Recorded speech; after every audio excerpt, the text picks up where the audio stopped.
వైకాపాలో తీవ్ర కలకలం రేపిన హత్య. సొంతోళ్లే చంపేశారు అంటూ మృతుడి తండ్రితో జగన్ మాట్లాడిన వైరల్ ఫోన్ కాల్.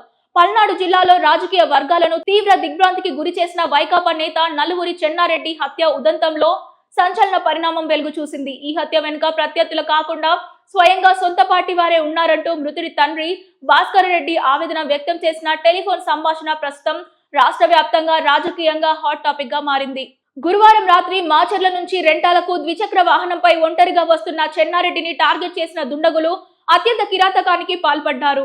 ముందు వెనక కార్లతో వెంబడించి ఆయన వాహనాన్ని ఢీకొట్టడమే కాకుండా కళ్ళలో కారం చల్లి మరీ గొంతు కోసి హత్య చేశారు. ఈ దారుణం తర్వాత మృతదేహాన్ని రహదారి పక్కన పొలాల్లో పడేసి పరారయ్యారు. సమాచారం అందుకున్న కుటుంబ సభ్యులు మృతదేహాన్ని గురజాల ప్రభుత్వ ఆసుపత్రికి తరలించారు. ఈ సమయంలో మృతదేహాన్ని పరిశీలించేందుకు వచ్చిన మాజీ ఎమ్మెల్యే పిన్నెల్లి రామకృష్ణారెడ్డి, ఆయన సోదరుడు వెంకట్రామిరెడ్డిలను స్థానిక వైకాపా నాయకులు నిలదీశారు. వర్గపోరే ఈ హత్యకు కారణమని మృతుడి కుటుంబ సభ్యులు బహిరంగంగానే ఆరోపించారు.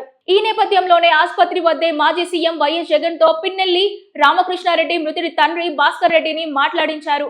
ఎవరితో చేయించారు అని జగన్ ఆరా తీయగా బయటోళ్లు కాదు అన్న మనోళ్లే సొంతోళ్లే ఈ పని చేశారు అంటూ భాస్కర్ రెడ్డి కన్నీటి పర్యతమయ్యారు. దీనికి స్పందించిన జగన్ సారీ అన్న అంటూ సంభాషణ ముగించడం ఇప్పుడు తీవ్ర చర్చనీయాంశమైంది. స్వపక్షంలోనే జరిగిన ఈ హత్య వైకాపాలో అంతర్గత కుమ్ములాటలను మరోసారి బట్టబయలు చేసింది.